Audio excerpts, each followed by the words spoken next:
में हो, चाहे वो सेंटर के चुनाव हो, लोकसभा के चुनाव हो, लेकिन क्या आम आदमी की तस्वीर वाकई बदलती है? क्या उसके हिस्से के मुद्दे उठ पाते हैं? क्या यह सबसे बड़ी कमजोरी नहीं है हमारे पॉलिटिकल सिस्टम की?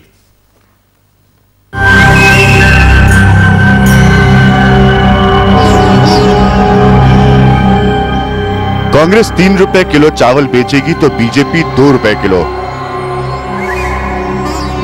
बीजेपी राम मंदिर बनवाएगी तो कांग्रेस दलितों और आदिवासियों को निजी क्षेत्र में आरक्षण दिलवाएगी। महिलाओं को 33% आरक्षण दोनों देंगे। ऐसे ही वादों से भरे पड़े हैं बीजेपी और कांग्रेस के मैनिफेस्टो। चुनाव बाद ही नहीं, अभी से वो धूल खा रहे हैं और बड़े बड़े नेता एक दूसरे को छोटा और कमजोर बता रहे हैं। सेकुलर राजनीति पर सवाल खड़ा करने वाली बीजेपी वरुण को पीलीभीत से टिकट देती है, तो साफ सुथरी राजनीति का दावा करने वाली कांग्रेस में सबसे ज्यादा दागी उम्मीदवार हैं। मोर्चे बन रहे हैं मुद्दों पर नहीं, मौका परस्ती पर। नेताओं का रोना है, कोई राष्ट्रीय मुद्दा नहीं है। उन्हें बिहार और झारखंड के नक्सली धमाके नहीं सुनाई पड़ रहे हैं, उन्हें विदर्भ की खुशखुशी नहीं नजर आ रही है, उन्हें यह सवाल नहीं तंग कर रहा है कि उनके लाए उदारीकरण से एक बहुत बड़ी आबादी क्यों बाहर है। उन्हें बस वोट चाहिए और वोट के लिए वो कुछ भी करने को तैयार है। तो वाकई बड़ा सवाल है, कहां है इस देश के आम आदमी के मुद्दे इन चुनाव में, या ये सवाल गलत है, ये मुद्दे उठ रहे हैं। मेरे साथ रोज की तरह दो बहुत ही खास मेहमान मौजूद है इलेक्शन पॉइंट में। सुषमा स्वराज बीजेपी के मेरे साथ मौजूद है इस प्रोग्राम में, और अभिषेक सिंघवी कांग्रेस के मौजूद है। अभिषेक, आपसे मैं शुरुआत करूंगा। दोनों प्रिंसिपल पॉलिटिकल पार्टीज की अगर हम बात करें, कांग्रेस की और बीजेपी, कहीं पर आपको नहीं लगता कि जो स्पेस रियल इश्यूज के लिए, असली मुद्दों के लिए उठने की है, वो नहीं हो पा रहा है इन चुनाव में? देखिए, कुछ हद तक आपकी बात बिल्कुल सही है, क्योंकि शुरुआत से इस चुनाव में मुद्दे जो उठाए गए हैं वो या तो एक प्रेसिडेंशियल डिबेट हो, एक प्रेसिडेंशियल नीति का एक सिद्धांत हो, या वरुण गांधी के अपशब्द इस प्रकार के, और कई मुद्दे हैं जो मैं समझता हूं नामुद्दे हैं, क्योंकि ये डाइग्रेस करते हैं विकास के मुद्दों से। लेकिन दूसरी तरफ मैं समझता हूं कि आप लोगों को भी इसका पूरा लेना चाहिए जिम्मेवारी। देखिए, हम आपके प्रोग्राम में आते हैं तो हम वही उत्तर देते हैं उन्हीं मुद्दों का जो आप हमसे पूछते हैं। आप ये पूछिए कि आपने कितने प्रोग्राम में, आपकी बात नहीं कर रहा हूं मैं, आम जर्नलिस्ट की बात कर रहा हूं, कितने ऐसे प्रोग्राम किए हैं प्रिंट में या विजुअल में जहां की NREGA में इंटेंसिव डिस्कशन हुआ हो, राष्ट्रीय ग्रामीण विकास योजना में, या बीमा योजनाएं 2 बनी, लाइफ की और मेडिकल, उसमें कितने लाखों लोगों को किस प्रकार से बीमा मिला या किस प्रकार से वो असफल रही। तो ये मुद्दे बोरिंग है, सेंसेशनल नहीं है। ये मुद्दे न प्रिंट मीडिया का ना आपका अटेंशन होल्ड करते हैं। और ये अजीब बात है कि जब हम प्रोग्राम में आए तो ये प्रश्न उठाया जाए कि साहब इसमें नामुद्दे हैं, जबकि प्रोग्राम में जो प्रश्न पूछे जा रहे हैं वो नामुद्दों पे पूछे जा रहे हैं। तो इसमें मैं पूरी राजनीतिक क्लास में, मैं किसी आरोप के हिसाब से नहीं बोल रहा हूँ, मैं समझता हूँ पूरी राजनीतिक क्लास भी एक साथ कह सकती है कि जो लोग हमें आरोप लगा रहे हैं मुद्दे न होने के, उनसे पूछे कि वो मुद्दे कितनी डिटेल में, कितना चाहते हैं अपने प्राइम टाइम में, तो आपको उत्तर मिलेगा कि आप लोग नहीं चाहते हैं। ठीक है, तो मेरे साथ सुषमा स्वराज महोदय, ठीक है, ये बिल्कुल फेयर इनफ बात है। आप कह रहे हैं कि क्या हम उसे उठा रहे हैं नहीं। सुषमा स्वराज जी, जो मैंने अभिषेक सिंघवी से शुरुआत में पूछा था कि रियल इश्यूज क्या उठ रहे हैं इन चुनाव में, उन्होंने एक नजरिया सामने रखा कि क्या मीडिया उठा रहा है, क्या हम लोग अपने प्राइम टाइम प्रोग्राम उठा रहे हैं। मैं आपसे पूछ रहा हूं, आपको लगता है ग्राउंड में, जमीन में रियल मुद्दे उठ रहे हैं इन चुनाव के? नहीं, अभिज्ञान लोगों से जुड़े मुद्दे ही उठे हैं। महंगाई किसका मुद्दा है? महंगाई बिल्कुल आम आदमी से जुड़ा मुद्दा है। आतंकवाद में नागरिक सुरक्षा सबसे बड़ा मुद्दा है, वो आम आदमी से जुड़ा मुद्दा है। किसानों की आत्महत्या आम किसानों से जुड़ा मुद्दा है। रोजगार की छंटनी आम युवाओं से जुड़ा हुआ मुद्दा है। तो मुद्दे तो सारे ही वो उठ रहे हैं जो आम आदमी से जुड़े हुए हैं। और भारतीय जनता पार्टी ने जिन मुद्दों की पहचान की है, उनमें से हर मुद्दा वो मुद्दा है जो आम आदमी को परेशान और हैरान कर रहा है। सुषमा जी, मैं अभिषेक सिंह के पास आने से पहले एक चीज और पूछना चाहूंगा आपसे। उन्होंने कहा कि हम लोग क्या इस पर डिस्कशन नहीं कर रहे हैं मीडिया में, लेकिन दूसरी बात, आप अगर प्रिंसिपल ऑपोजिशन पार्टी हैं, आप इलेक्शन में जाती हैं, आपका काम है पिछले 5 सालों का हिसाब मांगना जो इनकी सरकार ने किया, और ये जब ऑपोजिशन में रहेंगे आपसे रहेंगे वही सवाल करेंगे। क्या आप उसको उस तरह से उठा रहे हैं या बाकी मुद्दों में तो नहीं घूम जा रहे हैं आप लोग? बिल्कुल सही कहा तुमने, हम लोग तो उनसे जवाब ही मांग रहे हैं और हर सभा में शुरुआत ही इससे करते हैं कि पुराने 5 साल में उन वादों और उन नारों का जवाब दो जिन पर सरकार आई थी। तो इसलिए हम आम आदमी की बात करते हैं। लेकिन बिल्कुल सही फरमाया तुमने कि कांग्रेस चाहती है कि मुद्दों से लोग भटक जाएं, उनका ध्यान हट जाए, और इसलिए कांग्रेस गुमराह करने के लिए ये दूसरी चीजें ला रही है। लेकिन हम लोगों ने भी तय किया कि हम कांग्रेस की चाल में फंसेंगे नहीं। जी, हम वापस आएंगे अभिषेक सिंह, हम अपने 4 इलेक्शन पॉइंट्स दिखाएंगे। बहुत दिलचस्प बात अभिषेक सिंह ने रेस की इस प्रोग्राम में। सुषमा स्वराज कह रही है कि नहीं, ग्राउंड पे जो है वो मुद्दे उठ रहे हैं। मीडिया से भी सवाल उठाया जाता है कि क्या आप लोग जो है वो सेंसेशनल इश्यूज की तरफ ज्यादा ध्यान नहीं दे रहे हैं। मैं वो 4 इलेक्शन पॉइंट आज रखूंगा इस प्रोग्राम में जिसकी वजह से हमें लगता है कि रियल इश्यूज जो हैं वो नहीं उठ रहे हैं चुनाव में। पहला पॉइंट यह है कि जनता से कटे हुए हैं नेता, शायद उन्हें असली मुद्दों की पहचान नहीं है। ये जमीन की तस्वीर है, उससे जुड़ा हुआ ये पहला पॉइंट है। दूसरा पॉइंट जो मैं रख रहा हूं इस प्रोग्राम में यह है कि जनता की जो समस्याएं हैं, सालों साल जो बदलती रही हैं जनता की समस्याएं, क्या उसका हल है इन नेताओं के पास? शायद हल नहीं है, इसीलिए वो उसकी बात नहीं करना चाहते।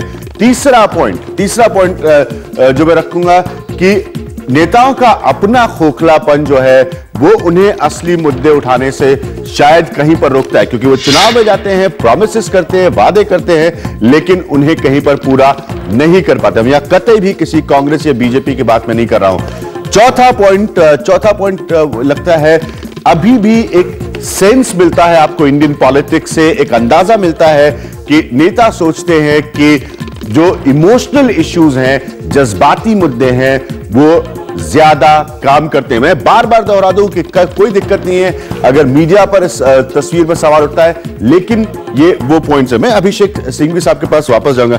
सर, दूसरी बात जो मुझे वाकई नहीं समझ में आती यहां पर कि बड़े आपने मीडिया का चूंकि जिक्र किया, बड़े लेवल पर तब भी शायद टेलीविजन डिबेट्स नजर आते हों, बड़े नेता हों, आप लोग शामिल होते हैं उसमें। आपको लगता है, सुषमा स्वराज का दावा है कि ग्राउंड पर, जमीन पर ये मुद्दे उठते हैं, आपको लगता है कि जो जमीन पर कैंपेन कर रहे होते हैं नेता, वो उन मुद्दों को उठाते हैं, या आपको लगता है वो भी उन्हीं इश्यूज में फंस जाते हैं जिन्हें शायद हम टेलीविजन पर चर्चा कर रहे हो?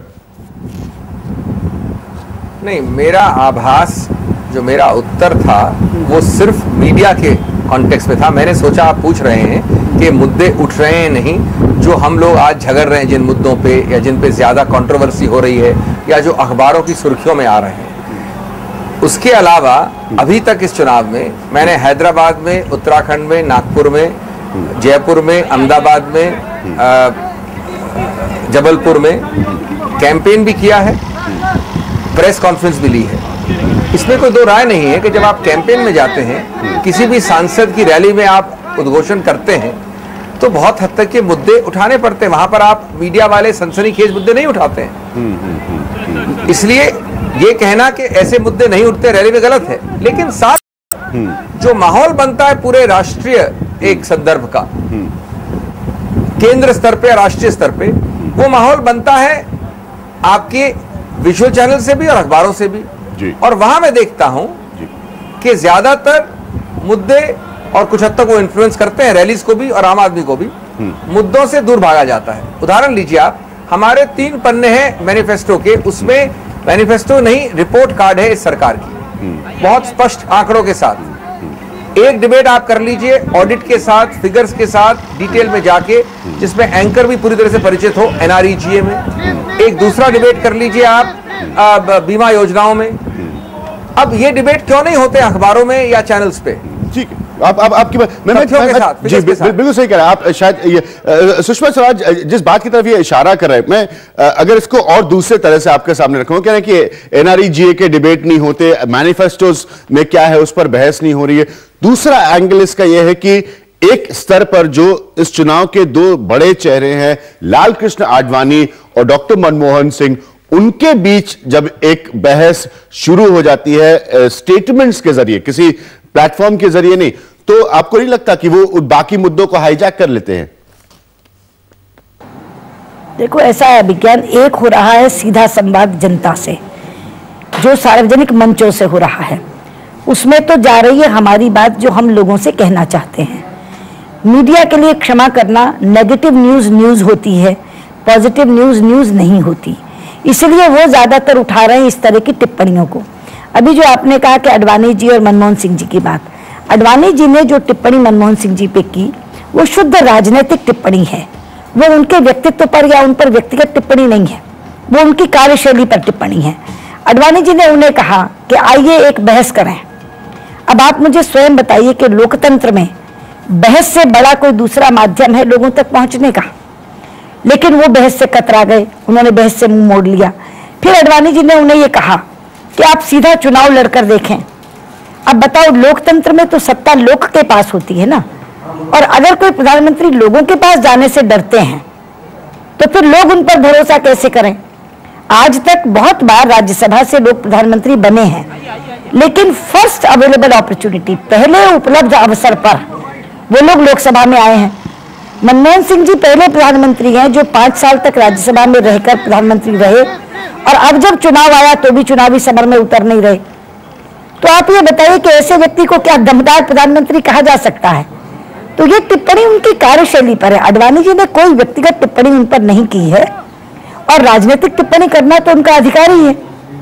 आखिरकार अगर हम विरोधी के नाते चुनावी समर में हैं तो आपकी कार्यशैली की आलोचना नहीं करेंगे तो क्या करेंगे? लेकिन अगर मनमोहन सिंह जी ने उनकी ये चुनौती स्वीकारी होती, अब वो आसाम से राज्यसभा के सदस्य हैं, वो गुवाहाटी से लड़ लें, वहां उनकी सरकार भी है, वो पंजाब के पुराने बाशिंदे हैं, पंजाब से लड़ लें, दिल्ली से एक चुनाव लड़ चुके हैं, दिल्ली से लड़ लें। लेकिन कोई प्रधानमंत्री लोकतंत्र में चुनाव ही ना लड़े और फिर बहस करने को भी तैयार ना हो, तो उसे क्या कहेंगे? उसे दमदार प्रधानमंत्री कहेंगे क्या? हम लेंगे यहाँ पर एक ब्रेक, हम वापस आएंगे। मैं वक्त दूंगा अभिषेक सिंघवी साहब को रिस्पॉन्ड करने के लिए इस बात पर, लेकिन अपने मुद्दे से हटेंगे नहीं क्या, क्योंकि फिर ये भी टेलीविजन बहस लाल कृष्ण आडवाणी वर्सेस मनमोहन सिंह होकर रह जाएगी। आरोप दोनों ही नेता ये लगा रहे हैं कि क्या मीडिया में भी हम ईमानदारी से उन मुद्दों को उठाने के लिए तैयार। लेकिन मेरा सवाल इलेक्शन पॉइंट में यही है, इसका फैसला हम आपको पैनल का फैसला इस प्रोग्राम के ब्रेक के बाद बताएंगे कि क्या वाकई असली मुद्दे उठ रहे हैं इन इलेक्शंस में।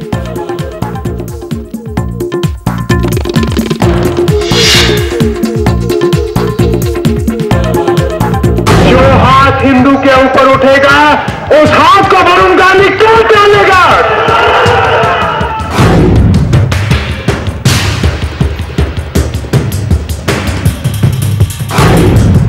मैं छाती पर मैं रोलर चला देता, चाहे नतीजा जो भी होता है।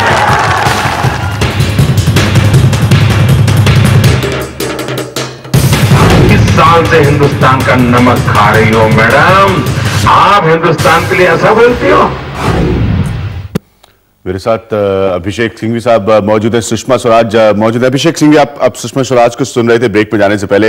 एक चीज मैं जरूर यहां पर पूछना चाहूंगा, आपने कहा कि दोनों लोग ऐसा मानते हैं कि शायद मीडिया भी असली मुद्दों को नहीं उठा रहा इन चुनाव में, लेकिन अगर दो पर्सनैलिटीज को लेकर भी बहस हो रही हो, चाहे डॉक्टर मनमोहन सिंह हो या लाल कृष्ण आडवाणी हो, तो उसमें हर्ज क्या है? कम से कम जनता को उनको दोनों को जानने समझने का मौका तो मिल रहा है। हर्ष कुछ नहीं है, लेकिन अभी जो हुआ वो मेरे बात को, मेरे प्रपोजिशन को प्रमाणित करता है। अभी हम बात कर रहे थे कि ये बोरिंग होता है कि आप एनआरईजी डिस्कस करें, बीमा योजनाएं डिस्कस करें, भारत निर्माण पे विचार विमर्श करें, और इसीलिए ये रोचक होता है कि एक टिप्पणी आ जाए प्रधानमंत्री के बारे में, एलके आडवाणी के बारे में। अभी वो टिप्पणी आई, अब आप देखिए मेरी विडंबना, अगर मैं इस डिबेट में न पढ़ूं और जवाब न दूं तो कहा जाएगा कि कांग्रेस निरुत्तर थी, और कई चैनल्स में ये कहा जाएगा, आप ही कहेंगे कि अरे आप मान गए, आप चुप क्यों हैं? तो इस तरह डिबेट शुरू होता है। इस तरह से एक मार्ग बनता है जिसको आप बाद में कहते हैं कि नामुद्दों का मार्ग है। तो चित भी अपनी, पट भी अपनी, जहां तक मीडिया का सवाल है। एक दूसरा, अब जब क्योंकि सुषमा जी ने ये कही दिया है तो इसका जरा आपको बड़े संक्षेप में टिप्पणी सुननी भी पड़ेगी। ये बात बीजेपी शुरुआत से कर रही है, क्योंकि एक बहुत बड़ी आकांक्षा है इस प्रधानमंत्री इन वेटिंग की कि उनका आखिरी चांस है, इसे प्रधानमंत्री बनना ही बनना है। यहां तक कि पूरा चुनाव, पूरी एनडीए बीजेपी को छोड़कर को गियर किया गया है, एक प्रकार से मार्ग से हटाकर फोकस बदल दिया गया है प्रधानमंत्री पे। ये पहली बार हुआ है क्योंकि उनकी निजी महत्वाकांक्षा को उनके पूरे गठबंधन से ऊपर रखा गया है। तीसरी बात, इसका पूरा सिद्धांत और इसका आधार ही गलत है। सिद्धांत और आधार गलत इसलिए है क्योंकि सब जानते हैं कि इस देश में जो संसदीय प्रणाली है उसमें प्रधानमंत्री बाध्य होता है पार्टी के प्रोग्राम से, नीतियों से। पार्टी में डिबेट होता है, पार्टीज में डिबेट होता है, व्यक्तियों में नहीं होता है। राष्ट्रपति ऑफ यूएसए की तरह वो संसद का नकार नहीं सकता है। और चौथी बात, ये गलत है समझना कि अब शब्दों में नहीं निंदा की गई है। प्रॉक्सी बोला है, केयरटेकर बोला है, और जब जवाब दिया प्रधानमंत्री ने अपने यूजुअल डिग्निफाइड स्टाइल पे, इसको राजनीतिक निंदा नहीं कहते हैं। निंदा की तो कहा कह रहे हमारी निंदा कर रहे, हम हर्ट हैं, हम हर्ट हैं।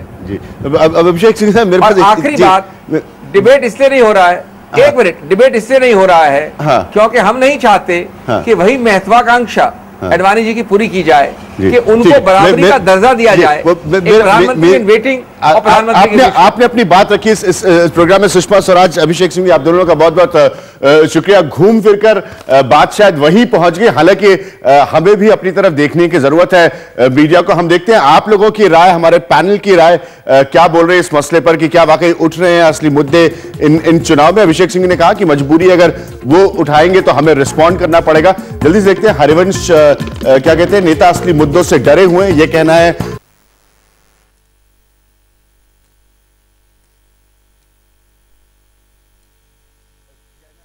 तेलंग, मुद्दों से हटना कांग्रेस की सफलता बीजेपी की नहीं है, ये सुधीर तेलंग महसूस करते हैं। कमाल फारूक का कहना है कहीं पीएम कहीं स्विस बैंक की चर्चा है, तरक्की का, प्रोग्रेशन का सवाल गायब है इन इलेक्शन से। चंद्रभान क्या कहते हैं, नेता मुद्दों से भाग रहे हैं। ये पैनल की ओपिनियन है, तो पैनल की ओपिनियन में तराजू में वो कैसे नजर आती है आज के दिन इलेक्शन पॉइंट में, उस पर हम जरा नजर डालते हैं। और पूरी तरह से एक ही तरफ सभी ये मानते हैं कि असली मुद्दे नहीं उठ रहे हैं इन चुनाव में। मीडिया का रोल है, उसे भी सोचना पड़ेगा। आपकी ओपिनियन सबसे इंपॉर्टेंट है। क्या आपकी ओपिनियन है? 88% है, ये बड़ी है इस प्रोग्राम के शुरुआत से 88% अभी मानते हैं